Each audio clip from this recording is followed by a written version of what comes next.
So that was sort of outlining what the RHI is there to do.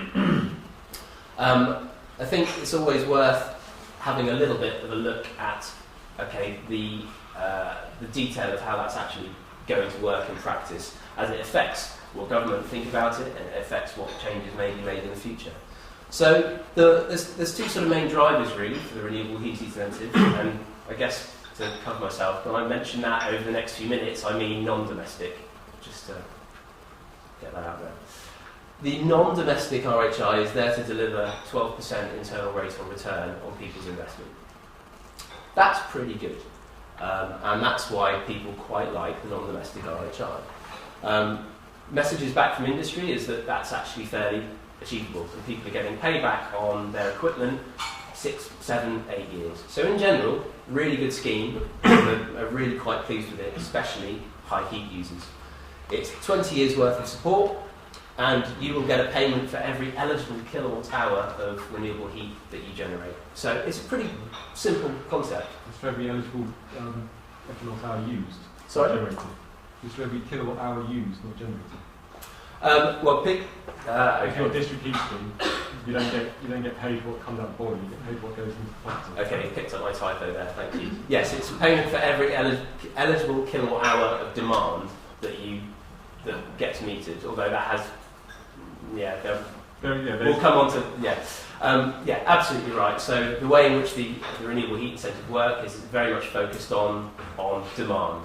So you will be either deemed or metered, depending on which scheme you're using, about how much you have a need for that renewable heat, and it's that need that you pay for every kilowatt hour. So it used to be fairly simple in terms of how the tariffs were arranged. So there were a number of different technologies which were eligible for both schemes of the renewable heat incentive. They did sort of all have a fairly straightforward system of tariffs up until fairly recently, when there's been a bit of a complication sort of added in as we're moving into a new tariff system. For small and medium biomass, though, the system hasn't changed. There are 2 tiers that you'll notice. This is to try and stop people over-generating and earning far more money than their demand should stimulate. So there's what's known as a tier break, and that's at 1,314 hours, which DEC assumes is a typical heating season. So that's a sort of flat break. For everything you generate up to that number of hours, you'll get, if you're on small biomass, 8.6 pence per kilowatt hour. If you continue generating over that because you have a particularly cold winter or because you've just decided you want your factory floor at 40 degrees, then you'll still continue to get payments, but you'll only get them at 2.2 pence per kilowatt hour. So the point of that is to just try and ensure that people are actually generating what they need, not over-generating. So that's the same for medium biomass too. There's a tier break there. As I said, it's got a little bit more complex for some technologies since a sort of review of this in September last year. The government did say, though, if any tariffs were to go up, then they would include those on applications that had already been made since the 21st of January last year. So for any installations that have gone in since the 21st of, or been accredited, I should say, after the 21st of January last year, then they will sort of feed into one of these tariffs. So they will get a particular value up to the point at which this comes into being, and then they will get a different tariff afterwards. So it's slightly complex, but it's just to say that it isn't a flat tariff at the moment, unless your new installation went in after the 4th of December last year. Then you just go straight on to whatever the tariffs are at the moment. That was a very complex description of basically saying just make sure, depending when an installation went in, you're well aware of what the tariffs are, because they're not as straightforward as they have been in the past. In addition, there's been some additional technologies added, and a little bit of splitting technologies out. So deep geothermal now has its own tariff, where it didn't before. And there is also sort of large biogas tariffs now. So they've sort of just taken stock of what's being deployed where and amended the tariffs to suit. The key thing to sort of be aware of really is no one's really taken a big hit on tariffs, so no one's really sort of seen tariffs reduced as such. It's all been to either make it more fair, either introduce tier breaks, or just bump up the tariff level itself. The way that DEC tends to look at the renewable heat incentive in terms of performance is overall budget. So we know what the overall budgets are for the renewable heat incentive. The important thing to know that if there is any underspend of those in any of those years, then that underspend doesn't go any further in the RHI, it goes back to Treasury. What we have seen is that in 2012-2013 had an annual budget for the entire RHI, so that includes RHPP2, of 133 million, and around 80% of that went back to Treasury because it wasn't spent. Fair enough, that was kind of a year after the scheme was started, very slow to deploy, etc. So you could kind of argue that that's to be expected. But I think no one would really argue with the point that the RHI isn't currently deploying at the rate that government was expecting and industry was hoping for. So because of that, we were expecting far greater than 430 million to be allocated to the renewable heat incentive this year, and it's kind of flatlined. It's stayed at 430 million. So there is a real sort of, not sense of urgency here, but there's always a sense of, if you're talking to clients, talking to consumers who are considering renewable heat, the message is always, if you're considering it, do it now. There's no reason to delay. This is a policy-backed scheme. We know that we have budget allocated until 2015, 2016. At the moment, there is no budget allocated for renewable heat incentive after that. The intention was always to keep the scheme open to new applications until 2021. That may still happen, but again, as I said at the beginning, I think a lot of this depends on deployment, how much we're actually getting projects out there and making the best use of this fund which is available.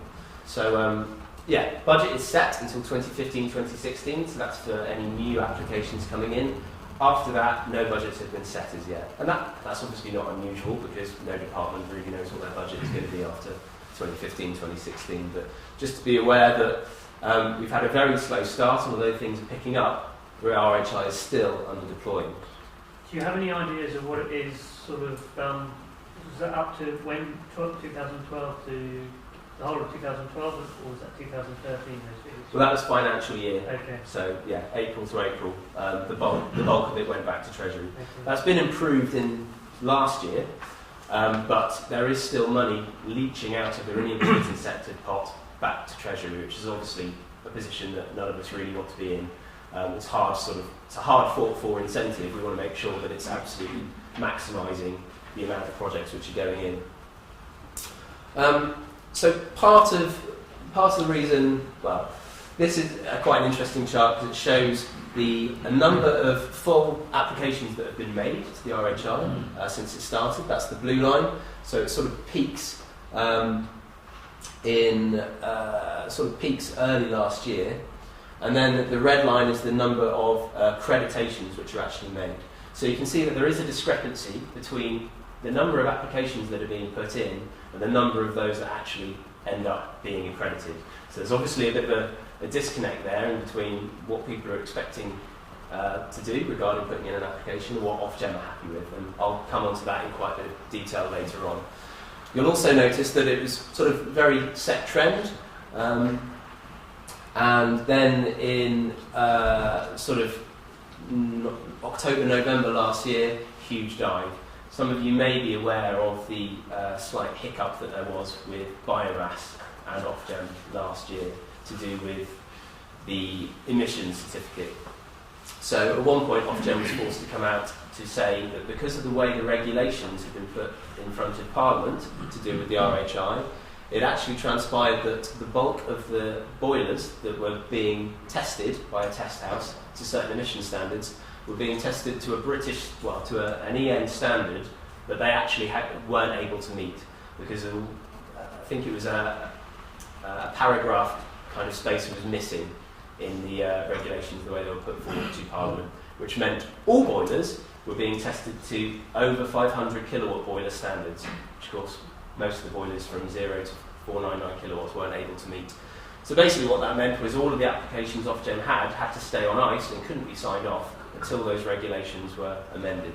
And that's why you see a huge drop in the amount of accredited capacity and the amount of accreditations coming forward. That was resolved on the 13th of December, so it is all back to normal moving forward. But it's just interesting to know that that kind of announcement, it was actually kept fairly under the radar. There wasn't a great deal of hoo-ha about that. Had a huge impact on the scale of what was accredited. So I think the key thing is never to really forget this is very, very closely bound to government. There's a very, very firm sort of policy that underwrites this, and that's why it's really crucial to understand what the policy drivers are, what the sort of money behind this is doing, and how it's kind of looking back to government to make sure that they're kind of getting positive messages the whole time. As many of you are sort of aware, it's a bit of a biomass show at the moment, the renewable heat incentive. So 94% of applications are biomass. They've had 4,000 applications and only around 3,000 accreditations, but that has led to sort of some 600 megawatts of install capacity only over the RHI. As I say, that is considerably less than was hoped for. One of the knock-on effects, though, of having one sort of range of technologies have such a dominant part in the RHI is that we've sort of seen big overspend in particular bits of the budget that were allocated to different technologies. So small biomass, 173% of its forecasted expenditure. Medium biomass, over 150%. Large biomass, very much under deploying, and then the others are all under 10% of what was envisaged that they would deploy. You may remember from sort of the feed-in tariff a couple of years ago that a similar thing happened. And what we ended up with was sort of snap feed-in tariff review, very unhappy industry because of the way that was carried out, legal objections, basically confidence dropping out the market because people had no idea what was going to be happening to the tariff, businesses not really knowing what was going to be happening to their investments, a huge amount of repercussions for the sector. So one of the good things about the RHI is that sort of came in around about the time the feed-in tariff reviews were happening, and they did learn from that.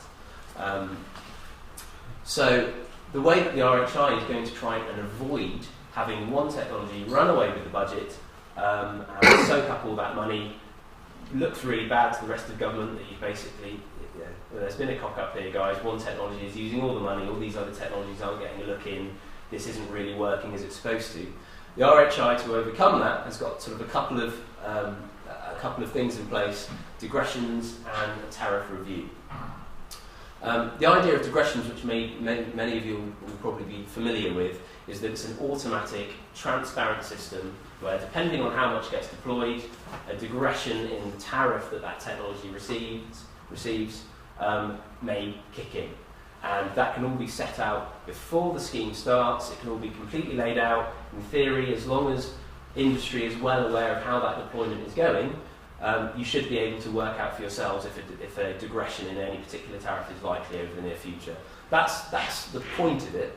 The idea is then that, in theory, there should be no need for any snap reviews about tariffs. There should be no need for any intervention from government. They've set it up. They put it out to market. It's up to you guys as the industry to deliver it. That's the purpose.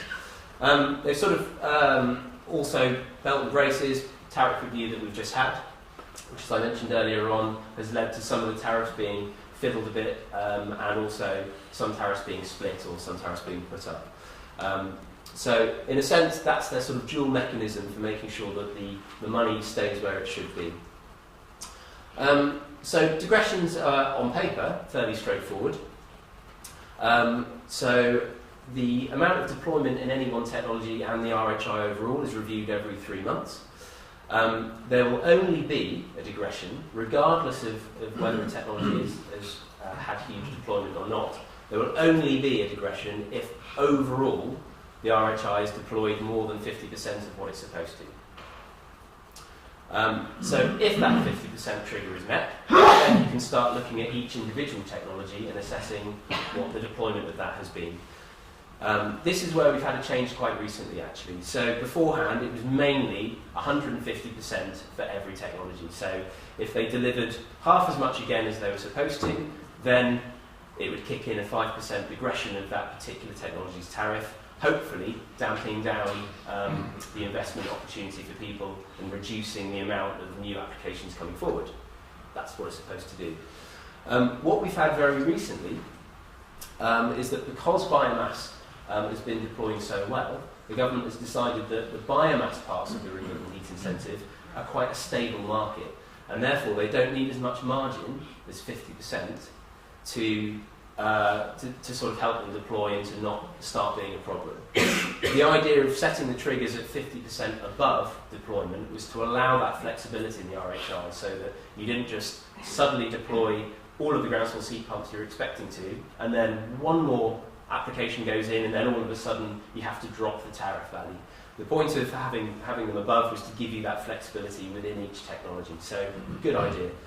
What they've now decided, though, however, is that biomass is doing so well that 150% isn't really appropriate, so they've knocked it back for small and medium biomass to 120% of deployment. That's quite a big change if you've been looking at deployments and the digressions over the last year. I'll come on a little bit more about what that means in reality in a second.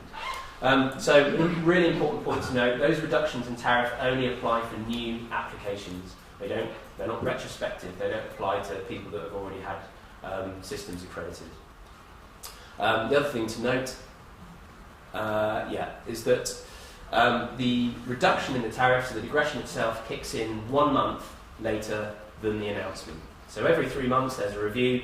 If there is a digression, it'll kick in 1 month later. Could I just ask, what's the state of play with applications going in? Obviously, it can take them 4 to 6 weeks to get them back to you. Yeah. And at that point, you may get some negative feedback and you might want some adjustments made to the application. Yeah. What situation are you then in as an applicant in terms of the tariff that you receive?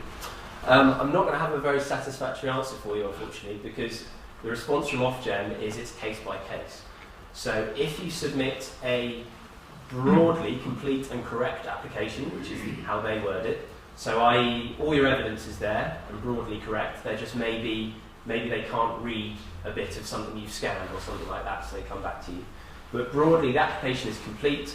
The overall story is kind of they're happy that you're eligible. They may well then take that date that you applied as your sort of initial entry into the scheme. So if there's then a digression before you've actually had your thing accredited, they may well then take your date of accreditation back to the point at which you put in your broadly correct application.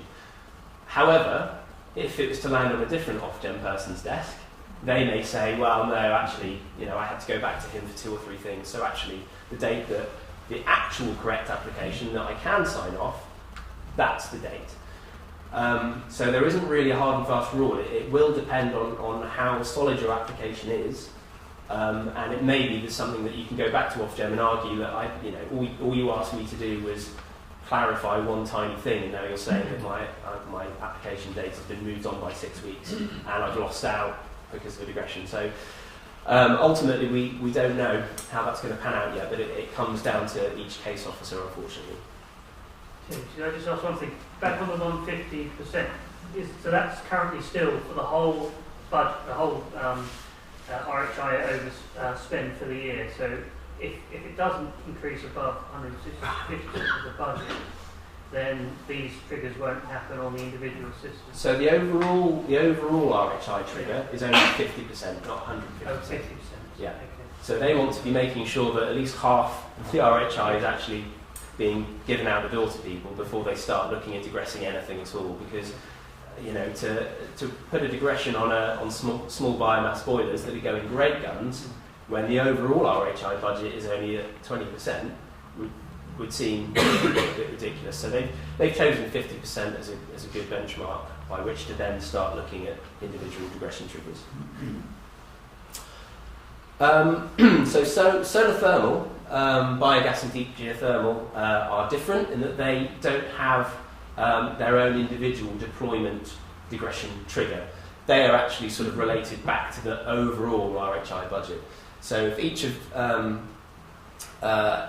them go above 2.5% of the overall RHI budget, then that's when you would be looking at a digression for them. So very similar, but they don't have their own individual triggers. They're related back to the main RHI trigger. Okay, so yeah, the point of the digressions, and I think it's interesting with my discussions back with industry about how people find digressions. I think a lot of businesses just crack on with it and aren't really that fussed about analysing the figures to understand, are we in line for a 5% digression on small biomass or not? Ultimately, is that going to be balanced out by an increase in RPI later on in the year, so does it really matter that much? And then other businesses are sort of absolutely no, we want to know exactly what any one of our customers is likely to be receiving in 6 months' time. So it's a very kind of odd situation at the moment. But ultimately the point of the digressions is to meet both of those demands. So one is to protect the budget, that's what they're there for. But the second one is to also get across this idea that there is very unlikely, or there isn't going to be any snap reviews changing everything. This is to sort of help investor confidence to say, yeah, of course we have to reduce the tariffs at some point if something's over-deploying, but this is how it works, you can see for yourself. So the idea is that it's all about investor confidence. Okay, so I've included the link about where DEC actually released their monthly statistics. Annoyingly, DEC sort of, when this was in the consultation, they were proposing digressions, DEC was saying, yeah, we'll definitely release statistics in a way that's easy for industry to clearly see what deployment is. Yeah, not so much. Typically, they are within a month, but they're right at the back end of the month that they can release them. So you don't really get much of a sense of forewarning with them. So yeah, they've done it to the letter of the law, but unfortunately it's not quite good enough to use it as a predictive tool, I would suggest. So they release statistics every month, digression every 3 months. If there is a digression, then there's 1 month's notice. And as I said, they aren't retrospective. And it's the date of the accreditation, so the date which they actually put is the accreditation date that will dictate what tariff you get. So not commissioning date, not installation date, it's accreditation date. The domestic RHI obviously will have its own triggers too, so they're unrelated to the triggers that I've been talking about just now, and we'll find out more about those in due course. Everyone still awake? Just picture that. Okay, not much laughing, so I'm guessing not many people are actually awake. Okay, coffee time in 15 minutes. Okay, so just we've already had some digression gateways, as I call them. I don't think anyone else calls them that, but because you may or may not get digression, seems like a good description from my point of view. So we've had 3 already. So the first one was back in June 2013. There was no digression.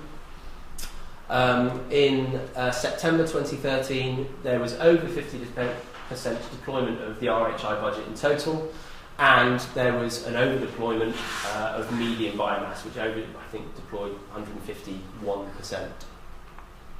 And so there was a digression, 5% digression for medium biomass that kicked in October. In December, again, we just squeaked under the 50% deployment, so there was no digression there. And in March, there'll be another digression assessment this year. Any digressions that come in will be enacted from April 1st.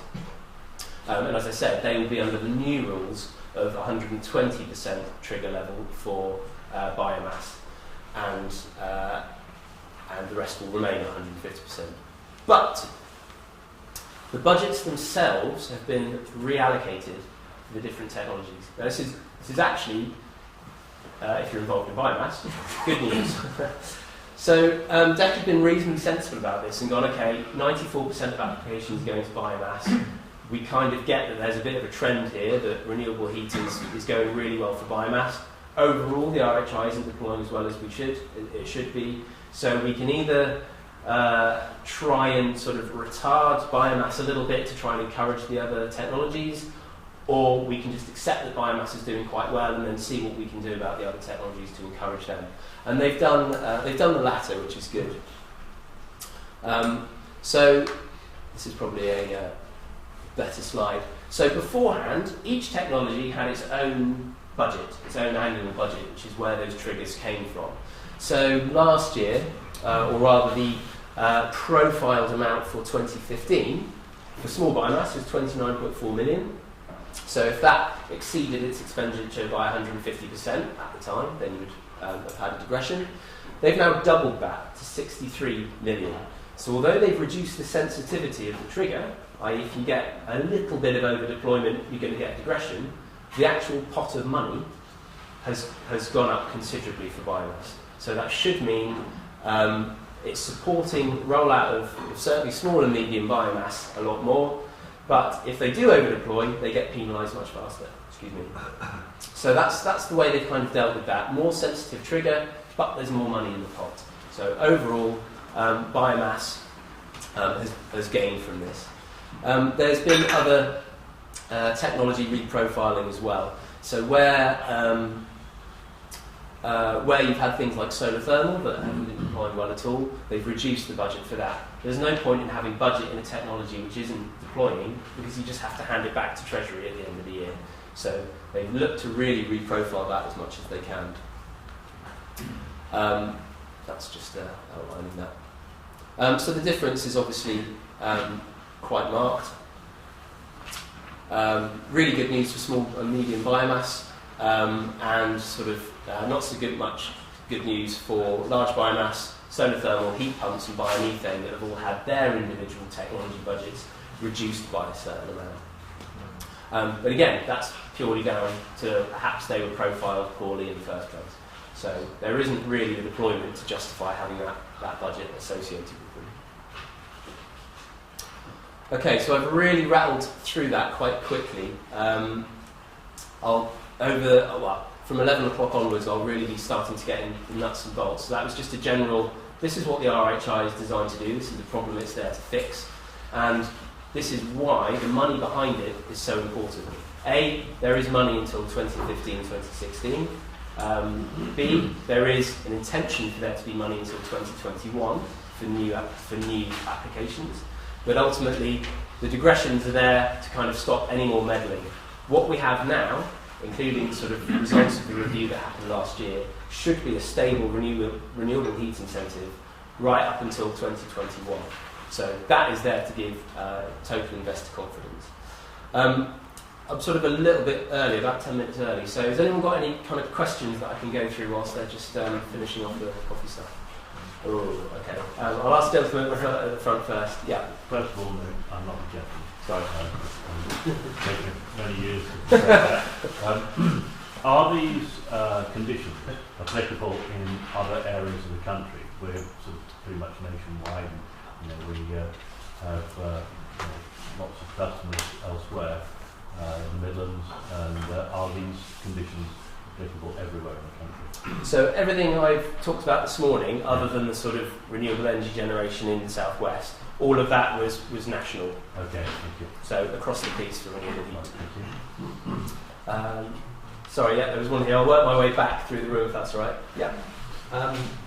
I was just wondering, is there any evidence that there's some joined-up thinking in government, and that doesn't happen often, with regards to the zero carbon targets for new build and the allowable solutions that they're talking about for the renewable elements of that zero carbon build, and any of what you've described today in terms of the renewable heat incentives?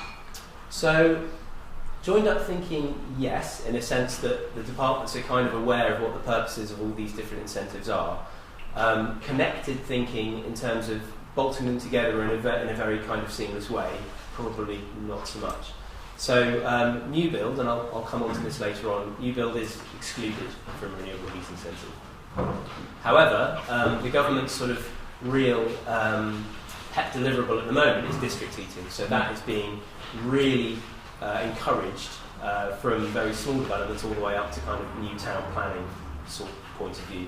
The difficulty is then obviously for a local authority to try and weigh in and really get behind that too, rather than allowing developers to dictate allowable solutions or off-site solutions from a target's point of view. So we're kind of in this odd situation where individual local authorities perhaps aren't as target driven from energy and renewables as perhaps they have been in more recent years.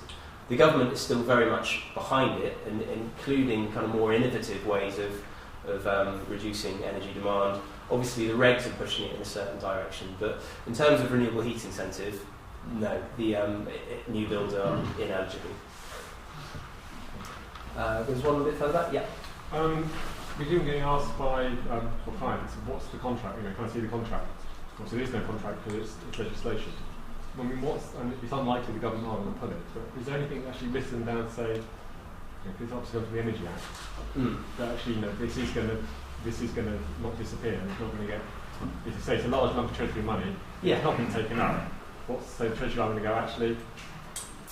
Yeah, I think there's kind of three-pronged response to that, really. One is, Treasury are broadly happy with the renewable heat incentive, so they're aware that we have carbon targets we have to meet legally.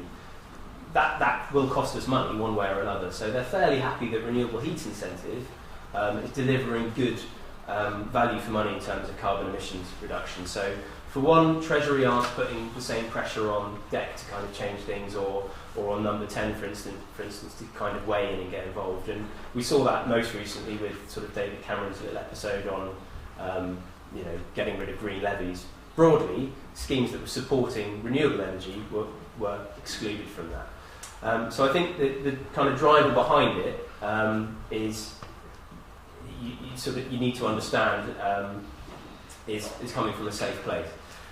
Secondly, it would involve primary legislation change. So that's going through the entire parliamentary legal process in order to change anything to do with this, by and large, which is a pain. Parliamentary timetables are pretty tight, so it's unlikely that you would get a government now really wanting to make any significant changes to this. So again, that kind of puts another kind of year or two on before people would want to start meddling with it.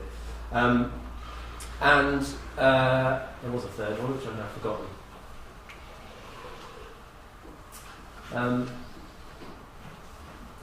Ultimately there is a will behind this as well. So if you look back at the original impact assessments that were delivered as part of this, a big chunk of this was sort of saying we need to be incentivising this and to be switching away from fossil fuels. It's great for jobs, it's great for economy, it's great for CO2. So you're absolutely right. There isn't a cast iron guarantee that we're not going to get a very kind of extreme view from government that actually it's a complete waste of money. We're far better off investing in fracking or putting in another interconnect into Europe or something like that to deliver our CO2 targets. Ultimately, Treasury's happy that this isn't going to be knocking on the door demanding more money, because that's a big fear for them, and they're happy that it's delivering good carbon savings. So I think the challenge for us as an industry is to actually get more uptake of RHI, to really lean on those. It's working, it's doing what we said, and we're all happy that it's value for money. But no, in real terms, other than primary legislation that would take time to do, there isn't anything. I think there was one at the same level on this side. Yeah, there was one. It's more of the nitty-gritty of of the system. On the domestic RHI, if we're doing huge properties, and I mean, the payments they get are based on the EPC which is carried out, correct? They're based on the Green Deal assessment, which involves an EPC, and that's ultimately what they get payment on. I'll cover this shortly, but for purposes of this, okay, And is there a limit on that? For example, if it was a domestic property, but it was a huge property, and the payments yearly might be quite, might be £5,000-10,000. Is there a limit to these? So there's no limit on the money that an individual property can receive through the RHI. The limit is basically on the energy demand of that property. So assuming it's otherwise an eligible domestic property, it will have an EPC, which will be done through the Green Deal route, and that Green Deal will, I'll chat about the details about the energy efficiency side of it in a second, but ultimately that Green Deal element of the EPC will show you what the energy demand for that property is over a year. That's all you will get paid for under the RHI. So if it said that this property needed 100,000 kilowatts of heat per annum, they'll get paid whatever the rate is, 12.8p. 12 point, say, they would get that. Yeah, There's no that's what limit on it. no, if that's what the Green Deal assessment said. That's what they get. But there are a couple of kind of complications to that we'll cover after the break. But yeah, it's a good question. Who's further back? I'll go with you first, sorry. Yeah. Just maybe I just noticed the timing. When the break in before the domestic renewable heat incentive. Oh yeah. Maybe I've massively overrun, not underrun. Oh dear. Okay. Was there any more questions there? Just quickly, possibly a little bit tricky to answer, but given the increase in budget for small and medium biomass and your analysis of the currents of that sector currently, are we likely to see a digression put in force in April? Sticking my neck out, I would suggest not, because of the increase in the budget and because of the blip we had with accreditations in winter last year. So you're absolutely right. I've actually I've knocked off half an hour of my own talk, which is pretty appalling. What I would suggest was if I do the first sort of 10 minutes of the domestic scheme now, have a sort of 20-minute break, and pick it up afterwards. That seem good? Good. Thank you for raising